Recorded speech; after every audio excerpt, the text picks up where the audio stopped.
कि मेरे दिल ने दिया जो तुझे मर्तबा, जानू मैं या तो फिर जाने मेरा खुदा। तेरी ओर सनम अब ये मेरे कदम बढ़ना चाहते हैं,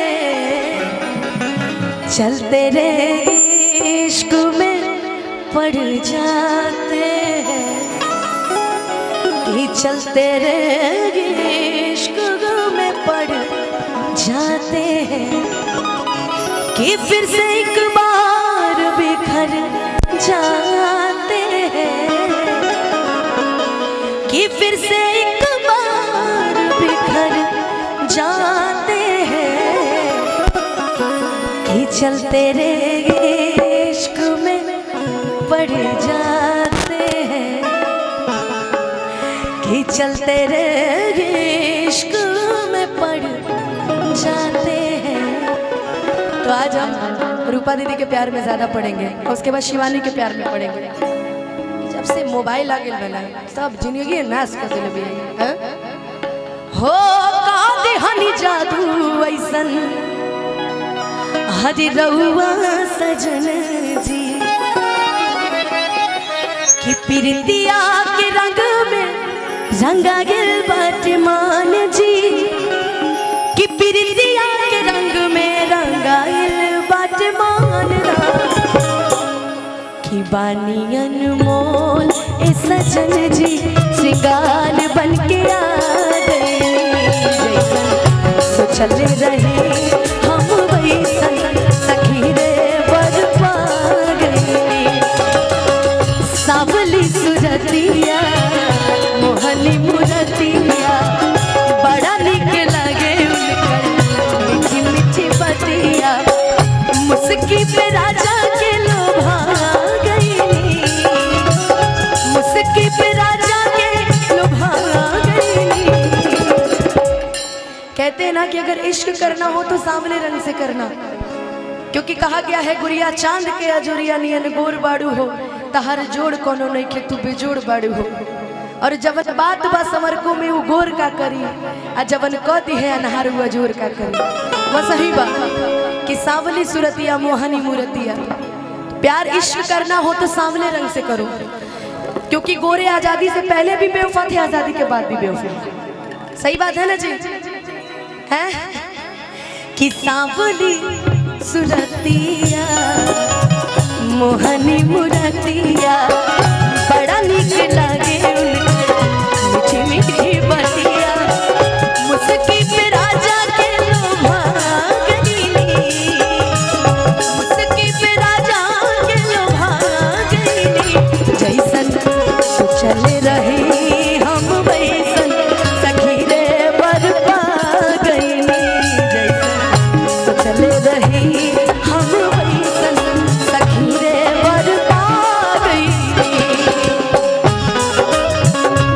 तुमको चाहेंगे बातें जो किए वो निभाएंगे, ऐसा हम हर जन्म का ये इकरार है, हमको तुमसे प्यार है, हमको तुमसे प्यार है, हमको तुमसे प्यार है, हमको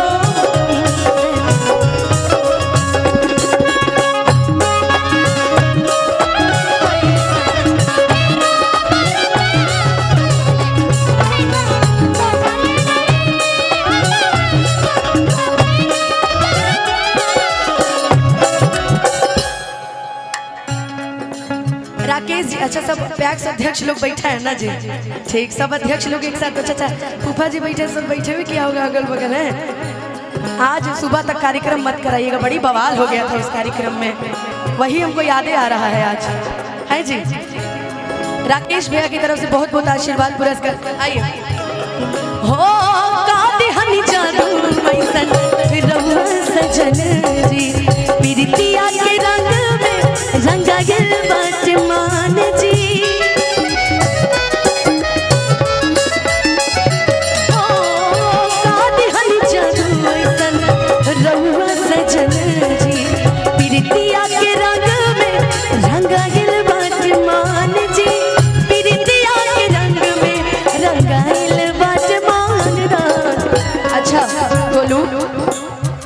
जितने पैक्स अध्यक्ष बैठे हैं ना, सबका रंग देखना, कोई गोरा नहीं है, सब सामने है।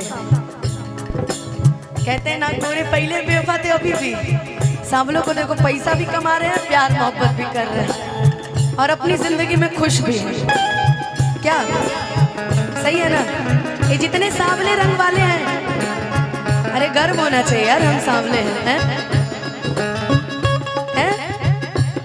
जवन बात बासवर को मैं गोर का करी, जवन बात बासवर को मैं गोर का करी, जवन का दी अना जोर का करी, जवन का दी अना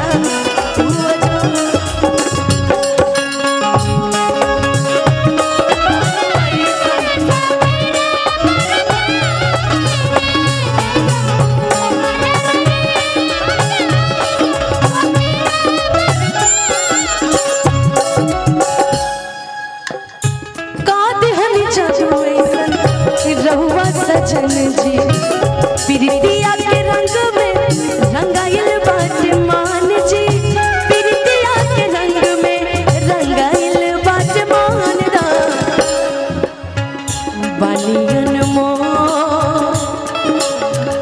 बलियन मोल सजन जी श्रृंगार बन के आ गई, जैसन सोचल रही हम वैसन सखी रे वर हो, कहे तो से सजना, कहे तो से सजना, ये तो हरी सजनिया, पग पग लिए जाओ तो हरी बलैया, पग पग लिए जाओ तो हरी मगने अपने धुन में, मगने अपने धुन में रहे मोर सैया, पग पग लिए जाओ तो हरी बलैया, पग पग लिए जाओ तो हरी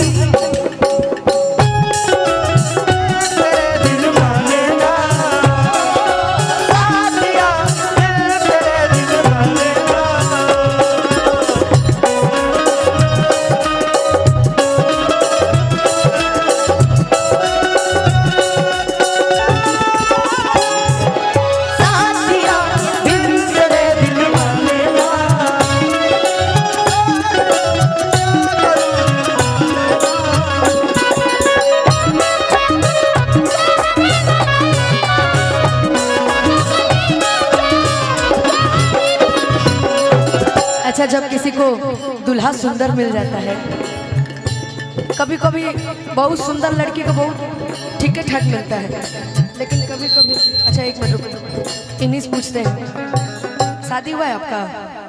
नहीं हुआ है, तब आप किसी काम के नहीं हो। धन्यवाद। कौन यादव? धनंजय यादव जी। हाँ यादव जी, ठीक ही है, ब्याह नहीं हुआ इनका। अच्छा चाचा जी, आपका शादी हुआ है ना? हाँ, नहीं लग गया था हमको। अरे अरे नाती पोताला बड़े रहे पूजा पाठ में बैठे तो क्या कर बड़े, तो मजाक नहीं कर सकत। कैसे कि चाचा जी देखिए रउआ देख के पता चलता, कैसे कि राउर पीछे एगो लड़का बैठल बड़े, उनकर बियाह नहीं की भइल, काहे कि उनकर अरे मेरी जैसी बेटी सबको देना, थैंक यू। अच्छा चाचा जी, जैसे इनको इनकी मम्मी प्यार करती है तो इनके सर पे बाल है, आपको मेहरारू प्यार करती है, इसीलिए थोड़े थोड़े ही बचे हैं चाचा जी। लेकिन एक जोरदार ताली बजा दीजिए इनके लिए, बहुत स्वीट है और बहुत प्यारे हैं। लेकिन इनकी मेहरारू तो हमको लग रहा है कि बहुत सुंदर होंगी। चाची जी बहुत सुंदर होंगी, है ना? सुंदर, हाँ भाई, घरे जाके पिटाई के सुंदर तो बोलना पड़ेगा। है क्या गा रहे थे हम लोग? नहीं जी, पग पग लिए जाऊं कि मैं जग की कोई, रुको यार, फीलिंग आने ही नहीं देते यार, पहले बजा देते हो। कि मैं जग की कोई रीत न जानू, कि मांग का तो है से नूर मानू, कि तू ही चूड़िया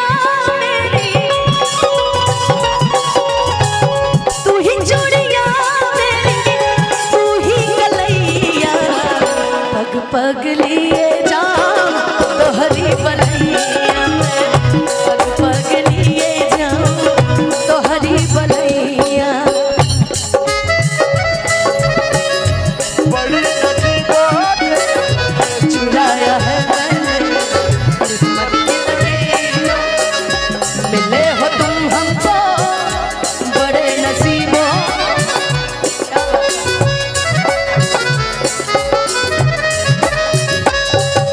तेरी मोहब्बत से सांसें मिली है, सदा रहना दिल के करीब हो, मिले हो तुम हमको बड़े नसीबों।